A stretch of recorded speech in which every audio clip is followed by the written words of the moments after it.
ہر دور کے فرعون کا مقابلہ ہونا ہے. آخری دور میں حضرت حسین ہی کی اولاد میں حضرت امام مہدی ہوں گے، اور حدیثوں سے صحیح طور پر یہ ثابت ہے جو ناصبی ہیں وہ حضرت حسن کی طرف اس کی نسبت کرتے ہیں، کیونکہ وہ پھر یہ بھی سمجھاتے ہیں کہ معاویہ کو حضرت حسن نے مان لیا تھا. وہ جھوٹے لپاڑیے، گندے، ناپاک، مجرم، خبیث اتنے بے شرم ہیں کہ معاویہ کو زہر دے کے مروانے والا معاویہ و یزید تھا.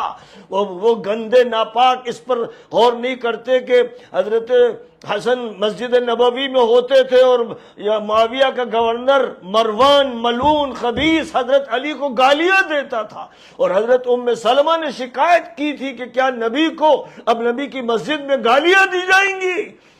تو جب اس پر پوچھا گیا کہ نبی کو کون گالی دے رہا ہے، تو حضرت ام سلمہ کا کہنا تھا میرے کانوں نے سنا ہے کہ حضور نے فرمایا جو علی کو گالی دے گا وہ مجھے گالی دے گا. تو ملعون مروان تھا کہ یزید نے تو زہر دلوا کر حضرت حسن کو شہید کیا، اور جب ان کی لاش حضرت عائشہ کی اجازت سے اپنے نانا کے پاس دفن ہونے کے لیے لے جائی جانے لگی تو وہی ملعون مروان تھا، وہ ملعون تھا، ہزار لعنتیں ہوں اس پر، جس نے حضرت حسن کی لاش کو اپنے نانا کے پاس دفن ہونے نہیں دیا گیا. جب اس سے کہا گیا کہ عائشہ کہتی ہے کہ اجازت ہے، تو اس نے کہا عائشہ جھوٹ بولتی ہیں، تم جھوٹ بولتے ہو، ہم نہیں ہونے دیں گے.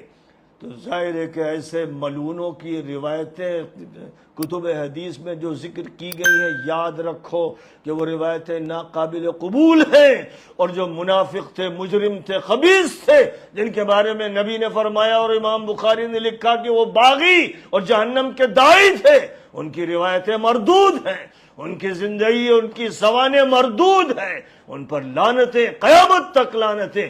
اور محشر میں دیکھ لو گے کہ انہی کے بارے میں نبی فرمائیں گے، جب دیکھیں گے کہ صحابہ کو فرشتے دھکے دے رہے ہیں تو نبی فرمائیں گے حدیث صحیح میں کہ نبی کہیں گے اصحابی، ارے یہ تو میرے صحابہ ہیں، یہ تو میرے صحابہ ہیں. تو فرشتے کہیں گے حضور آپ کو یہ نہیں معلوم کہ انہوں نے آپ کے بعد کیا کیا حرکتیں کی، کتنے ظالم، کیسے ملعون، کتنے بدماش تھے. انہوں نے علی کو پانی سے روکا، انہوں نے حسین کو پانی سے روکا، انہیں شہید کیا، آپ کے صحابہ کو شہید کیا، آپ کے صحابہ کے تابعین کو شہید کیا. یہ مرتد ہوئے، یہ ملعون ہے، اس لیے حوض کوثر پر انہیں حاضر نہیں ہونے دیا جائے گا. اور جو بھی ان کو ماننے والے تابعین، تبع تابعین اور ملا، مولوی، مفتی، قاضی تھے، سب ملعون ہیں، اور سب محشر کے دن حوض کوثر کے قریب حاضر نہیں ہو سکیں گے. تو خوب یاد رکھا جائے مسلمانوں، اہل بیت کا مسئلہ صرف اہل بیت کا نہیں کہ ان سے پیار کر لو، محبت کر لو، ان کا دامن تھامنا ہے. نبی نے جو بات فرمائی تھی اور وہ حدیث متواتر ہے، کوئی مائی کا لال اس کے تواتر کے خلاف بات نہیں کر سکتا. وہ حدیث صحیح اور اعلیٰ درجے کی متواتر صحیح حدیث ہے کہ میں تمہارے درمیان دو امانتیں چھوڑ کر جا رہا ہوں. یہ آخری وصیت تھی آپ کی غدیر قوم پر کہ ایک اللہ کی کتاب، دوسرے میرے اہل بیت. ان کا دامن تھامنا ہے، ان کا ساتھ دینا ہے، وہی جنت کے سردار ہوں گے. حوض کوثر پر انہی کی سرداری ہوگی.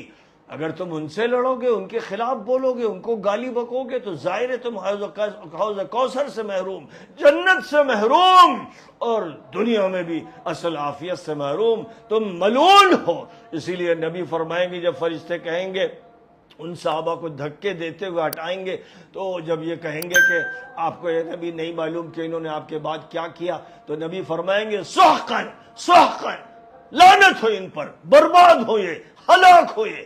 وہ شفاعت سے محروم ہوں گے. اس لیے مسلمانوں ہوش میں آؤ اور ان مولویوں کے چکر میں مت پڑو جو ناصبی ہیں، مجرم ہیں، خبیث ہیں، ان کے دل سیاہ ہیں، دماغ سیاہ ہیں، جو فرعون کا دفاع کرتے ہیں، جو ملعون یزید کا دفاع کرتے ہیں. خوب یاد رکھو جب ان سے اس طرح کی بات سنو تو ان سے دور ہٹ جاؤ، ان کو کوڑی سمجھو.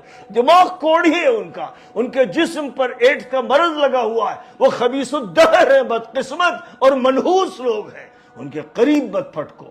اس حقیقت کو یاد رکھو مسلمانوں، مسلمان نوجوانوں. کربلا کو دوہراؤ، آج کے فرعون سے مقابلہ کرو، اور پھر مہدی اگر تمہیں نصیب ہو تو ان کے ساتھ مل کر سب سے بڑے فرعون سے مقابلہ کرنا۔ عاشورہ فرعون سے مقابلے کا دن ہے، عاشورہ فرعون پر فتح کا دن ہے، اور جب جب عاشورہ آئے تو تمہیں یاد تازہ ہونی چاہیے فرعونوں سے مقابلے کی اور ان پر فتح کی۔ صرف نفلی روزہ رکھ کے افطار کر کے کھا پی کر چھٹی مت منا لینا، یہ روزہ صرف اس کے لیے نہیں ہے۔ وآخر دعوانا ان الحمد للہ رب العالمین۔